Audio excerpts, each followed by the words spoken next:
Muy bien, chicos, vamos avanzando hacia la semana 11. Un minuto, por favor. Vamos a minuto, por favor. Ya está. Vamos avanzando hacia la semana 11 y, eh, la práctica de hoy, titula Determinación de hemoglobina total en sangre. Bien, entonces, ¿cuál es el propósito de nuestra práctica? Que podamos determinar la concentración de hemoglobina total en sangre mediante un método de espectrofotométrico para compararlo con valores referenciales. Entonces, en esta práctica vamos a integrar la parte bioquímica, la parte hematológica también. Ustedes van a recordar lo que conocen ya sobre fisiología respiratoria. ¿Por qué les dije que vamos a hablar de bioquímica? Porque tiene relación con el metabolismo energético y lo más importante para ustedes es poder integrarlo con diagnósticos clínicos. Bien, entonces por favor les pediría que revisen estos conceptos que son claves, ¿no? ¿Qué cosa es hemoglobina, eritrocitos, hierro, el grupo hemo, oxigenación tisular, espectrofotometría, que ya lo saben, y absorbancia también, porque generalmente son los equipos que estamos utilizando a menudo y los cálculos que estamos realizando. Bien, entonces hoy vamos a desarrollar una de las prácticas interesantes que tiene este laboratorio, que es determinar hemoglobina en total en sangre. Bien, y quiero que comprendamos desde el inicio que la hemoglobina no es simplemente un valor de laboratorio, que es bastante conocido, sino realmente lo que representa esta hemoglobina. Probablemente ustedes ya tengan una idea, ¿no? La hemoglobina en realidad lo que representa es la capacidad real que tiene el organismo para transportar oxígeno. Y sin oxígeno suficiente, las células no pueden mantener adecuadamente el metabolismo aeróbico. Por lo tanto, cuando la hemoglobina disminuye, entonces, integremos la parte bioquímica, por favor, disminuiría la producción de ATP, disminuiría también el rendimiento energético celular, aparecerían alteraciones funcionales y sistémicas. Por eso es que un paciente con anemia puede presentar, por ejemplo, fatiga, disnea, debilidad, intolerancia al ejercicio, incluso alteraciones cognitivas, ¿no? Recuerden que años atrás, en uno de los gobiernos no tan lejanos, como impulso para la salud pública, uno de nuestros presidentes ordenó, ¿no?, que se tamice a todos los estudiantes en primaria, ¿no?, inicial y primaria, para ver cuáles eran sus índices y niveles de hemoglobina, ¿no?, para saber cómo iban y hacer un trabajo allí. Eso un poco como anécdota, ¿no? Entonces, la importancia clínica de esta práctica es que la hemoglobina probablemente es uno de los análisis más solicitados en medicina. ¿Por qué? Porque permite detectar anemias, policitemias, hemorragias, incluso también enfermedades nutricionales. Si ya nos vamos un poco más, podríamos incluso extrapolar a alteraciones medulares, hipoxia crónica, y también de forma indirecta nos refleja el estado funcional del transporte del oxígeno. Entonces, hoy en nuestro laboratorio de bioquímica vamos no solamente a aprender a obtener este resultado, sino que es importante que comprendamos cómo se transforma químicamente la hemoglobina, cómo funciona la espectrofotometría en esta práctica, cómo interpretar clínicamente ese resultado espectrofotométrico de absorbancia y cómo, lo más importante, integrar bioquímica con fisiopatología. Ese es el verdadero objetivo de esta práctica. Bien, entonces, antes de iniciar la práctica, quiero que piensen clínicamente, ¿no? Tenemos un paciente joven, es una paciente en realidad, que presenta fatiga, la encontramos pálida, taquicardia, y ella refiere que no puede realizar ejercicio como antes, ¿no? Y observamos una hemoglobina de 7,8 gramos sobre decilitro, ¿no? Entonces, ustedes ya seguramente me están diciendo que está claramente disminuido este valor. Bien, ahora quiero que se hagan una pregunta importante. Y antes de responder, eh, imaginemos y observemos esto, ¿no? ¿Por qué una disminución de hemoglobina produce tantos o estos síntomas? Y la respuesta está a nivel tisular, ¿no? Fijémonos en la imagen. Les he presentado ahí lo que estamos viendo, son dos imágenes de un tejido y por el lado, en el lado A, ¿no? La imagen A, tenemos un tejido normóxico, ¿qué significa? Que sus niveles normales de oxígeno están bien, ¿no? Son niveles normales de oxígeno. Y la imagen B, miren, ¿no? Es un tejido hipóxico, ¿no? Es un tejido que tiene deficiencia de oxígeno. Bien. Y a simple vista nos muestra, ¿no? Cambios críticos tanto en la estructura celular, en la histología, como también el impacto que tiene en sus rutas metabólicas, ¿no? ¿Qué diferencias clave hay entre estos tejidos? Hay una diferencia en la vascularización y el daño. En el tejido normóxico estamos viendo que las células están organizadas, sus vasos son estables. El tejido hipóxico suele mostrar daño celular, inflamación, ¿no? Como por ejemplo edema en los pulmones, proliferación desordenada de vasos sanguíneos, a esto le llamamos angiogénesis, ¿no? Y estos cambios, ¿por qué se dan? Para poder intentar justamente captar más oxígeno. Otra diferencia que se puede dar, por ejemplo, es la ruta de la proteína HIF-1 alfa. En la normoxia, la proteína HIF-1 alfa se degrada constantemente. En hipoxia, esta proteína se estabiliza, viaja al núcleo celular y activa genes de supervivencia. Y esto altera drásticamente el comportamiento del tejido y lo que nosotros venimos hablando, ¿no? En el metabolismo, las células normóxicas usan fosforilación oxidativa mitocondrial de manera eficiente, ¿no? Ya lo estudiamos en las primeras semanas, ¿no? Las hipóxicas, las células hipóxicas, cambian la glucólisis anaeróbica y acumulan lactato y producen mucho menos energía de ATP, ¿no? Entonces, ahí tenemos estas dos comparaciones, ¿no? Entonces, volviendo un poco a nuestra pregunta, ¿no? ¿Por qué una disminución de hemoglobina produce tantos síntomas? La respuesta está en el metabolismo energético, ¿no? Y tenemos que relacionar o pensar, ¿no? En el oxígeno. La hemoglobina es el principal transportador de oxígeno y si la hemoglobina disminuye, entonces hay menos oxígeno que llega a los tejidos y sin oxígeno suficiente, entonces disminuye la fosforilación oxidativa, disminuye la producción de ATP. Entonces las células empiezan a fallar energéticamente. Por eso es que estamos observando estos síntomas en la paciente, ¿no? Cansancio, debilidad muscular, disminución del rendimiento físico, ¿no? Y nuestro cuerpo comienza a tener o a utilizar mecanismos compensatorios, ¿no? ¿Y cómo hace? Nuestro organismo intenta compensar aumentando nuestra frecuencia cardíaca, nuestra frecuencia respiratoria, el gasto cardíaco. Por eso es que aparece esta taquicardia, por ejemplo, ¿no? Es decir, que el sistema cardiovascular intenta compensar la hipoxia tisular. Entonces, quiero que entiendan algo fundamental, que es que medir la hemoglobina no solamente es medir una proteína, estamos evaluando indirectamente la oxigenación tisular, el metabolismo energético, la adaptación fisiológica y también estamos viendo el estado hematológico. Por eso es que esta práctica tiene una enorme relevancia clínica.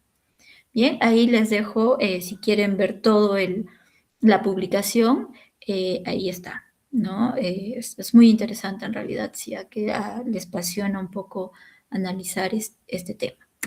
Bien, entonces, ¿cuál es el fundamento bioquímico de la hemoglobina? Ahora vamos a analizar qué es exactamente la hemoglobina desde el punto de vista bioquímico. La hemoglobina es una proteína conjugada, ¿no? Localizada dentro de los eritrocitos. La forma predominante en adultos es hemoglobina A y está formada por eh, dos cadenas alfa y dos cadenas beta. Bien, cada cadena posee un grupo hemo y dentro de cada hemo existe un átomo de hierro ferroso, es decir, fierro más 2. ¿No? Ese hierro es el verdadero sitio de unión con el oxígeno. Bien, entonces, ¿cuál es la importancia del hierro? ¿No? Quiero que recuerden algo esencial. El oxígeno no se une directamente a la proteína, a la hemoglobina. Se une al hierro que está presente dentro del grupo hemo. Por eso es que alteraciones del hierro afectan inmediatamente el transporte del oxígeno. Bien, entonces, no es realmente la hemoglobina, es en el corazón, digamos, de la hemoglobina, en el grupo hemo, dentro del grupo hemo, está ese hierro y este es el elemento que se va a unir con el oxígeno, ¿no? Es el que hace realmente el trabajo, ¿no? A través de una cooperatividad. Entonces, la hemoglobina presenta una propiedad extraordinaria, ¿no? Que es justamente que trabaja en cooperación, la cooperatividad. Cuando una molécula de oxígeno se une, aumenta la afinidad de las otras subunidades por el oxígeno. Y esto permite la captación eficiente en los pulmones y una liberación adecuada en tejidos.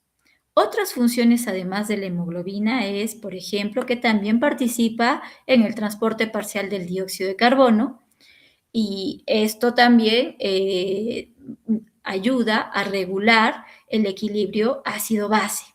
Por eso, las alteraciones hemoglobínicas afectan múltiples sistemas fisiológicos, ¿no? Entonces, la propiedad fisiológica de esta hemoglobina yo diría que es una unión cooperativa del oxígeno.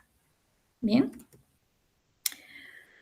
¿Cuál es la relación entre la hemoglobina y el metabolismo celular?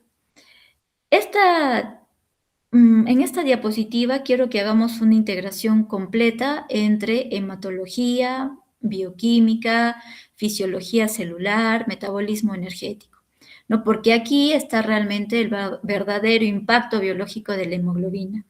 Y me gustaría que recordemos desde el inicio que la función más importante de la hemoglobina no es estar en la sangre. La verdadera función de la hemoglobina es permitir que las células produzcan energía. Entonces, captemos la primera idea. Quiero dejarles una primera idea que es que el oxígeno como molécula central del metabolismo. El oxígeno funciona como una molécula central del metabolismo. Todas las células del organismo sabemos que necesitan energía. Y la principal forma de energía utilizable es la moneda, el ATP, ¿no? Entonces, la mayor parte del ATP se produce ¿en dónde? En la mitocondria, mediante fosforilación oxidativa. Pero este proceso depende obligatoriamente del oxígeno. ¿Por qué? Porque el oxígeno actúa como aceptor final de electrones en la cadena respiratoria mitocondrial, ¿se acuerdan? Al final de los 4 complejos había un oxígeno que estaba ahí para recibirlos para formar agua fisiológica y había otra parte con la ATP sintetasa para formar el ATP. ¿Recuerdan? Entonces, sin oxígeno, la cadena del transporte electrónico se detendría y entonces disminuiría la síntesis de ATP. Y si disminuye la síntesis de ATP, disculpen, la célula entonces entra en un estrés energético. Y aquí aparece la relación con la hemoglobina. ¿Bien? ¿Qué hace entonces la hemoglobina en este proceso? ¿Qué tiene que ver? Estamos hablando de la cadena respiratoria mitocondrial. ¿Por qué? Por cómo trabaja la hemoglobina. Pues bien, la hemoglobina es el sistema especializado de transporte de oxígeno, ¿no? ¿Y qué es lo que hace? Capta el oxígeno en los pulmones y lo entrega en los tejidos. Entonces, la hemoglobina nos ayuda a conectar justamente el sistema respiratorio con el metabolismo celular. Entonces, quiero que visualicemos eh, una secuencia, ¿no? Tenemos el pulmón proporciona, digamos, el oxígeno a través de la hemoglobina, que viaja hacia los tejidos y finalmente se lo entrega a la mitocondria. ¿Y qué hace la mitocondria? Genera ATP, ¿no? Entonces, toda esta cadena depende de que exista suficiente hemoglobina funcional, ¿no? Entonces, ¿qué ocurre cuando disminuye la hemoglobina? Pensemos entonces en una anemia, ¿no? Cuando disminuye la hemoglobina, entonces disminuye el transporte de oxígeno. Y aquí aparece el concepto de hipoxia tisular, ¿no? ¿Qué es la hipoxia tisular? Que es cuando la célula empieza a recibir menos oxígeno del que necesita metabólicamente. Entonces ocurre una disminución progresiva de la respiración aeróbica dentro de las células. Y como consecuencia, disminuye la fosforilación oxidativa. Y si no se da la fosforilación oxidativa o si disminuye, entonces disminuye la producción del ATP. Esto significa que la célula comienza a fallar energéticamente. ¿Y cuáles son estas consecuencias bioquímicas de esta disminución del ATP?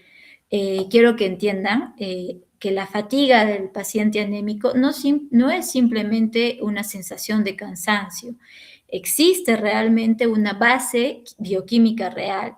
¿Por qué? Porque si disminuye el ATP, entonces el músculo tiene menor capacidad contráctil, disminuye el rendimiento celular, aumenta la fatiga muscular y además muchas células migran parcialmente hacia el metabolismo, de pasar del metabolismo aerobio, pasan al metabolismo anaerobio. Y esto, si no tenemos oxígeno, entonces, qué va a ocurrir? Va a aumentar una producción de lactato. Por eso es que algunos pacientes presentan debilidad intensa, intolerancia al ejercicio, sensación de agotamiento.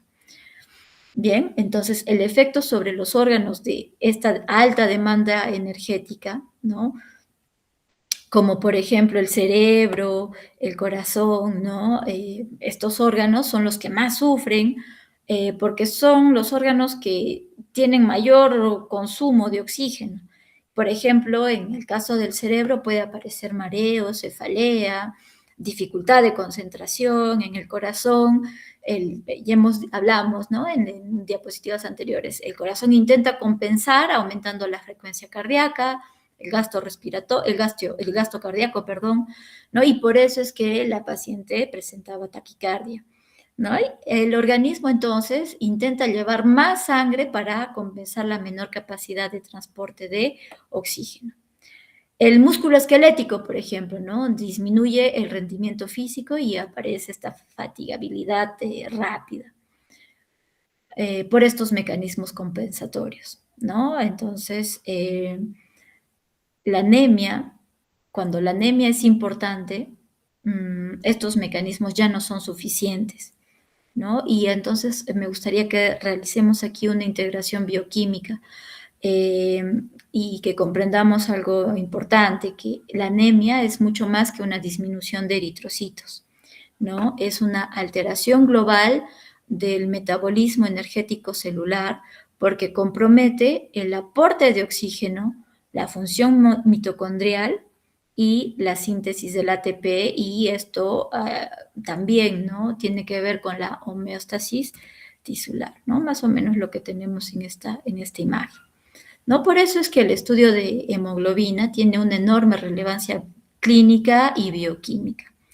¿Por qué? Porque la hemoglobina permite que el oxígeno llegue a la mitocondria, y sin suficiente hemoglobina, la célula pierde esta eficiencia energética. Entonces, la anemia no solamente reduce el oxígeno en sangre, sino que reduce la capacidad celular para producir energía.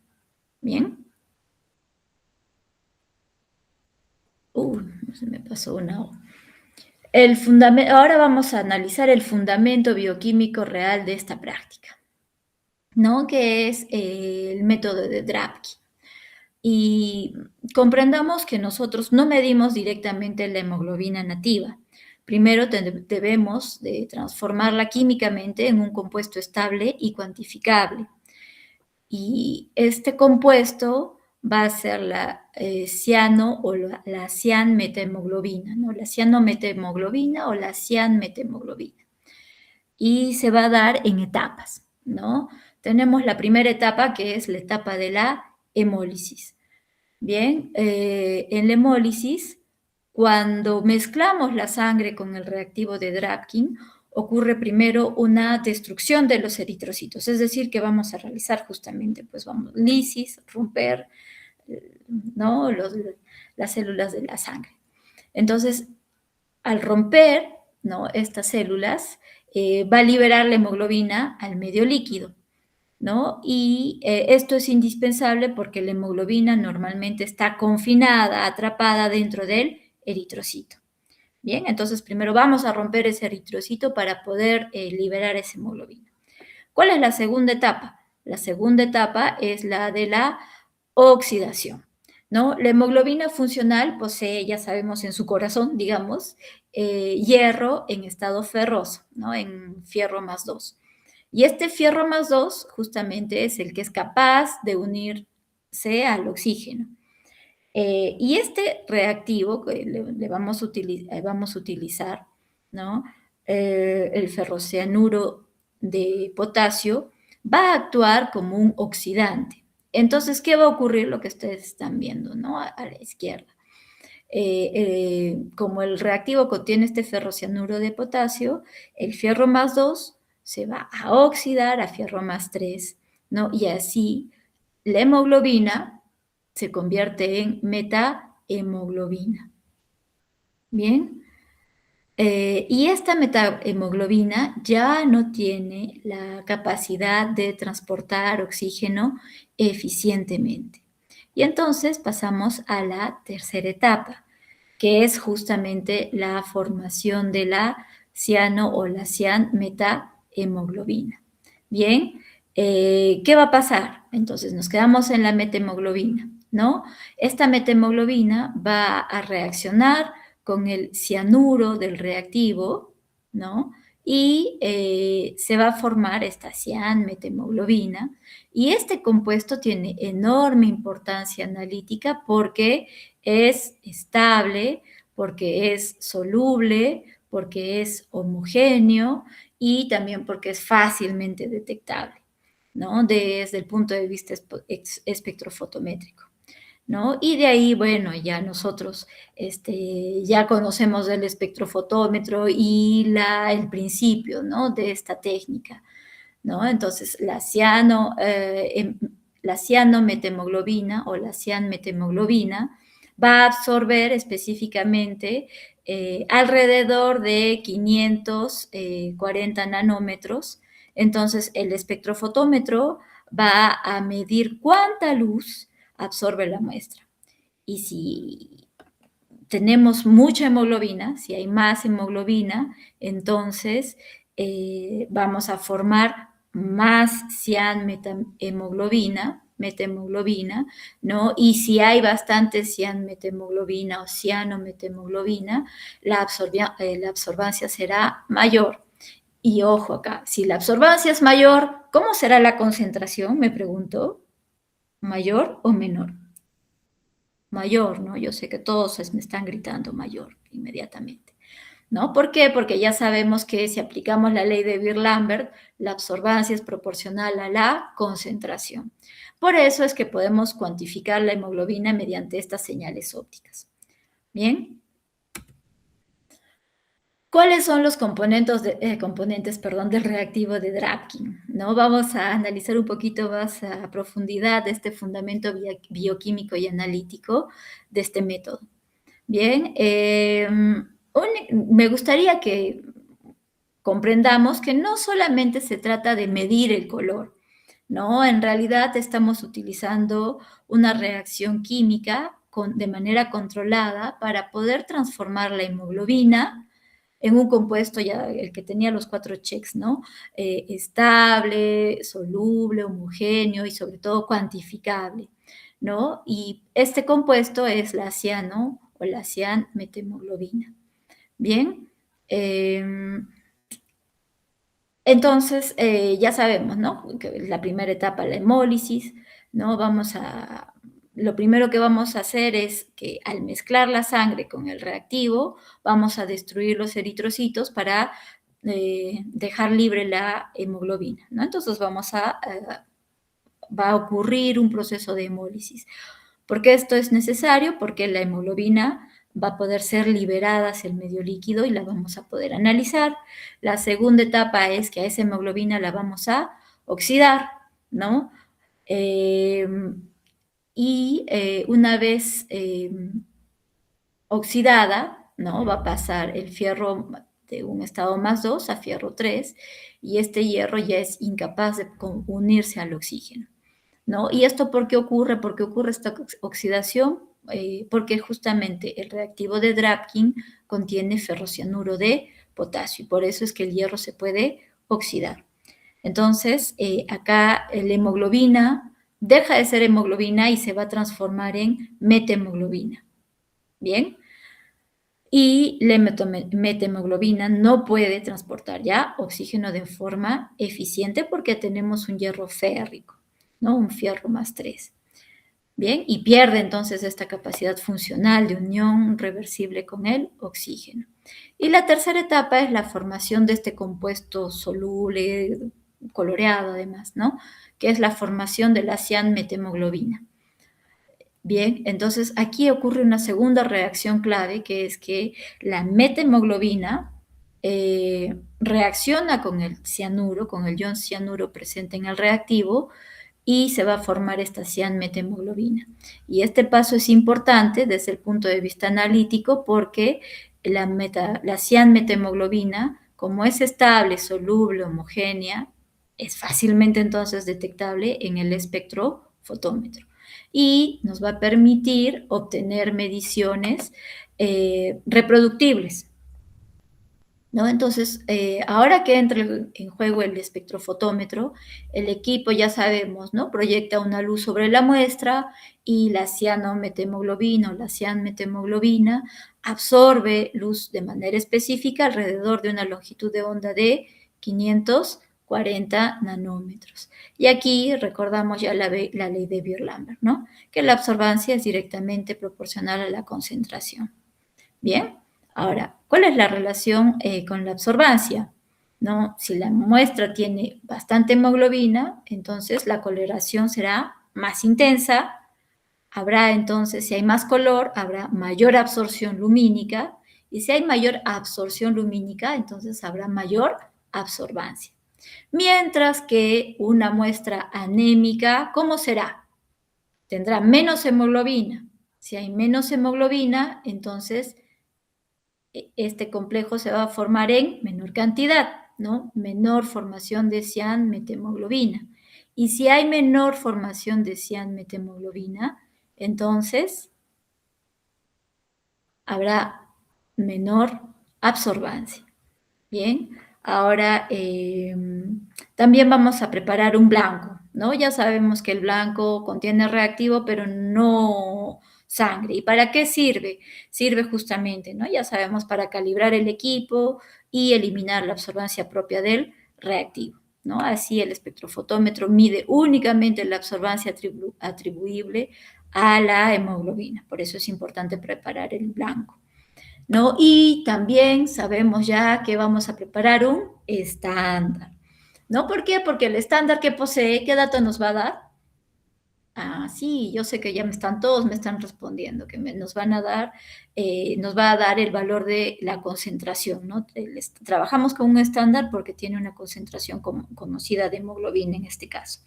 Entonces nos va a permitir hacer una comparación de la absorbancia de la muestra con la absorbancia del estándar.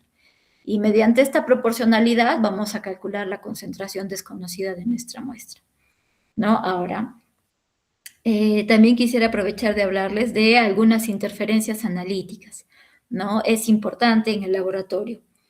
¿A qué me refiero con interferencias? No toda absorbancia proviene exclusivamente de la hemoglobina. Por ejemplo, tenemos lipemia.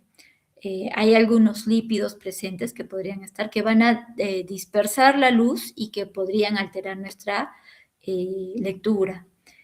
Podría haber una ictericia intensa también, ¿no? A causa de la bilirrubina, que podría también modificar la absorbancia. O de repente, en función a nuestra muestra, podría existir una leucocitosis extrema, ¿no? Y entonces, ¿qué significa esta leucocitosis en mi laboratorio? Que voy a observar muestras turbias, ¿no? Aumenta la turbidez de nuestra muestra. O también es probable que no realice una hemólisis adecuada. Y si hemos realizado esta primera etapa de forma inadecuada, vamos a producir resultados erróneos, ¿no? Por eso es que el control preanalítico y analítico es fundamental, preanalítico de nuestra muestra de sangre, ¿no? Entonces, este método de Drapkin, ya para comentarles un poquito de historia, ¿no? Fue muy utilizado durante décadas y es el método de referencia internacional para la hemoglobina. ¿Por qué? Porque gracias a este método se logró estandarizar la cuantificación hematológica. Y aunque hoy existen otros equipos automatizados, este método sigue siendo fundamental desde el punto de vista bioquímico, analítico y, bueno, que ponemos en práctica en la universidad. Bien, porque nos permite comprender la lógica química detrás de la cuantificación clínica, ¿no? Entonces, en esta práctica vamos a integrar simultáneamente la química del hierro, porque vamos a ver la oxidación, la estructura de la hemoglobina, las reacciones de oxidación, la espectrofotometría y la cuantificación clínica, ¿no? Entonces, la hemoglobina no se mide directamente. Lo primero que vamos a hacer es transformarla, disculpen, en un compuesto estable, y este compuesto estable vamos a medir la absorbancia y esta absorbancia nos va a permitir cuantificarla, ¿no?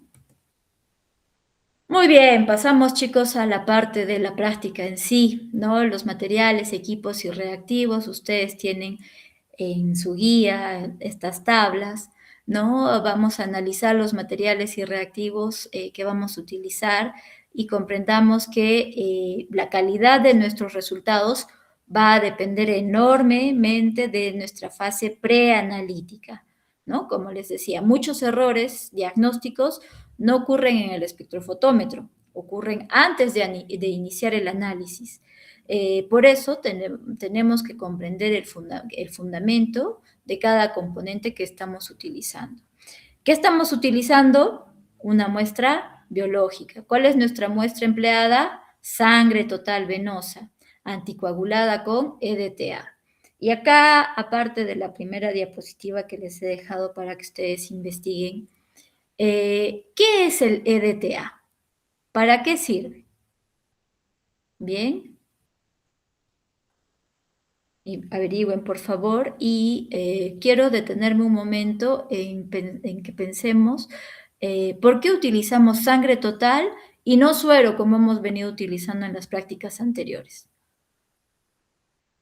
¿Por qué será?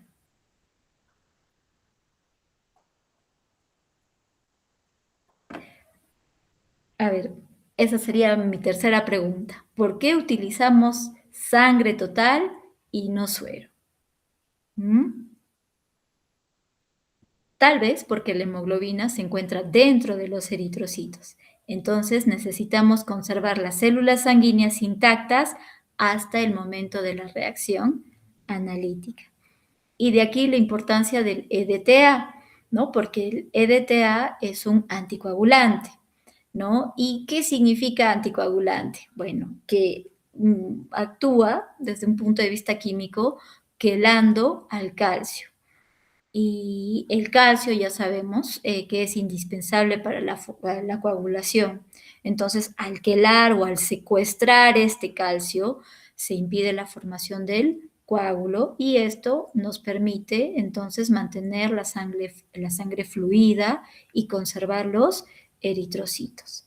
Entonces, ¿por qué es importante evitar, perdón, la coagulación? Porque si la sangre coagula, parte de los eritrocitos quedan atrapados en la red de fibrina y entonces disminuiría la muestra celular disponible, se alteraría la concentración real de hemoglobina, aparecerían resultados falsos. Entonces, por eso es que el manejo preanalítico es importante, es crítico en nuestra práctica. Bien, ahora ya hemos hablado del reactivo de Dratkin, ¿no? Que es el reactivo principal que vamos a utilizar aquí, ¿no? Y este reactivo de Dratkin posee varios componentes con funciones específicas. Tenemos el ferrocianuro de potasio, que actúa como un oxidante que va a transformar el fierro más 2 a fierro más 3, y además convierte, la parte cianura convierte la hemoglobina en metahemoglobina, ¿no? Entonces, y este cianuro de potasio reacciona con la metahemoglobina para formar un compuesto estable, ¿no? Al final, que es la cianmetehemoglobina o la cianometehemoglobina, ¿no? Que este compuesto es cuantificable. Vamos a utilizar también un buffer fosfato, ¿no? ¿Y por qué vamos a utilizar un buffer fosfato? Porque este buffer fosfato mantiene condiciones óptimas de pH. Entonces, ¿por qué es importante utilizar este buffer fosfato? Ahí viene mi cuarta pregunta, ¿no? ¿Cuál es la acción que cumple el buffer fosfato en nuestra práctica? Bien, ¿por qué es importante? Porque variaciones de pH podrían modificar la estabilidad química, la absorbancia, la velocidad de reacción, ¿no? Entonces, por eso es que utilizamos este buffer fosfato, ¿no? Para que nuestras reacciones, disculpen, se den de forma estable y las reacciones que van a ocurrir gracias a este reactivo de Dratkin puedan darse de manera adecuada, ¿no? Y tener el compuesto estable al final de manera completa, estable y que nos permita tener una absorbancia real. Bien, vamos a utilizar un agente tensioactivo que favorece la hemólisis eritrocitaria, ¿no? Y esto que ¿cómo va a trabajar? Esto va a asegurar la liberación homogénea de la hemoglobina, ¿no? También vamos a trabajar con un estándar, ¿no? Ya sabemos que el estándar es importante porque nos va a dar el valor de la concentración conocida de hemoglobina, y aquí aparece el fundamento cuantitativo del método, ¿no? Que no obtenemos directamente la concentración absoluta desde el espectrofotómetro, sino que lo que obtenemos nosotros es una absorbancia y que la vamos a comparar justamente con este estándar, ¿no? Que es una muestra con una referencia conocida. Bien. Ahora, ¿el espectrofotómetro es importante? Sí, porque nos va a medir cuánto de la luz incidente es absorbida por la muestra. Y recordemos aquí nuevamente, yo sé que ya lo saben, pero es bueno recordarlo, que el equipo no detecta directamente la hemoglobina, detecta la absorbancia producida ¿por qué compuesto en esta práctica? Exactamente la cianmetehemoglobina, ¿no? Por eso, la correcta formación del complejo químico es esencial, que tengamos cianmetehemoglobina formada, ¿no? De una manera correcta. Bien, y ya, bueno, ya hablamos de las consideraciones preanalíticas, ¿no? Para que no haya, que mi muestra no debe tener coágulos, que la muestra no debe estar mal homogenizada, que no debe tener una lipidemia intensa, ¿no? Que la hemólisis previa no se haya controlado, ¿no? Porque todos estos factores pueden influir, ¿no? De manera negativa en mis resultados, ¿no? Y finalmente tengamos cuidado con nuestro trabajo, trabajemos siempre respetando eh, nuestros pasos de bioseguridad, ¿no? Estamos trabajando con sangre humana y toda muestra debe considerarse potencialmente infecciosa. Por eso, chicos, vuelvo a recalcarles, es importante el uso de todos nuestros EPPs, el uso de guantes, el uso de mascarilla, el uso de lentes, ¿no? Además de nuestros EPPs, manejar correctamente nuestros residuos, cómo los eliminamos, ¿no? Cómo los trabajamos. Evitemos la exposición biológica, ¿no? Ya saben ustedes que estas son normas obligatorias y que no son opcionales, por favor. Bien, entonces, ya para un poco pasar a la siguiente diapositiva, ¿no? Un buen resultado no va a depender solamente del espectrofotómetro, sino que depende de comprender la función bioquímica y analítica de cada componente del procedimiento. Bien, porque, ¿a qué me refiero? A que el reactivo transforma químicamente la hemoglobina y el espectrofotómetro transforma esa reacción en un dato cuantificable. Bien, entonces, por favor, repasemos. Vamos a rotular los tubos de ensayo, ¿no? Blanco, muestra 1, 2 y nuestro estándar, ¿no? Mezclar e incubar durante 10 minutos a temperatura ambiente, retirar la muestra transferida a una cubeta para luego realizar la lectura a 540 nanómetros. Calibramos primero con el blanco el equipo para establecer nuestro punto de referencia, anotamos nuestras absorbancias y luego, bueno, ya tenemos bueno, vamos a leer también la absorbancia del estándar y vamos a obtener nuestra concentración también, ¿no? Eso está en el inserto, busquemos los datos, leamos el inserto, por favor. Bien, ¿cuál es nuestro reactivo principal? El reactivo de Drabkin, ¿no? Ya sabemos qué hace este reactivo, nuevamente se los estoy recalcando, y por favor, me gustaría también que me respondan a la pregunta, ¿por qué es importante tener consideraciones preanalíticas? Bien. Y pasamos al procedimiento experimental, ¿no? Vamos a analizar de forma completa este procedimiento, ¿no? Me gustaría que entendamos que no solo qué hacemos, sino porque cada paso es importante bioquímicamente y analíticamente. Vamos a preparar el blanco, ¿no? El blanco contiene únicamente reactivo de Drabkin. ¿Y para qué sirve? Para calibrar el espectrofotómetro, ¿no? El blanco va a eliminar la absorbancia propia de este reactivo. Y así entonces, luego cuando pasemos nuestras muestras, el equipo medirá únicamente la absorbancia atribuible a la hemoglobina. Bien, luego vamos a preparar el estándar, ¿no? El estándar contiene la concentración conocida de hemoglobina y esto nos va a permitir justamente luego hacer nuestros cálculos, ¿no? A establecer una referencia cuantitativa. Entonces, este estándar funciona como un patrón de comparación. Y luego nuestras muestras, ¿no? Vamos a añadirle posteriormente sangre al reactivo y aquí va a ocurrir de forma simultánea estos tres procesos o tres fases, ¿no? Hemólisis, oxidación, formación de cianmethemoglobina, ¿no? Por eso es que debemos mezclar cuidadosamente porque una mala homogenización generaría resultados erróneos. Es importante que tengamos en cuenta el tiempo de reacción. Luego vamos a dejar reposar la mezcla. ¿Por qué? ¿No? Temperatura ambiente decía.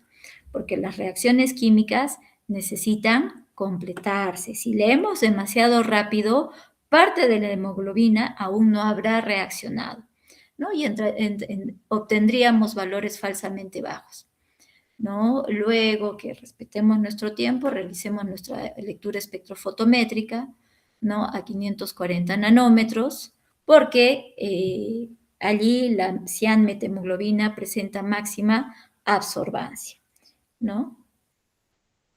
Evitemos los errores críticos, por favor, por ejemplo, el pipeteo incorrecto, que modificaría nuestra concentración, no generemos burbujas, porque si hay burbujas en las celdas del espectrofotómetro, alterarían el paso de luz, eh, al momento de juntar con el reactivo, homogeneicemos bien, porque una muestra mal homogeneizada produciría una distribución desigual de los eritrocitos, ¿no? Y respetemos el tiempo.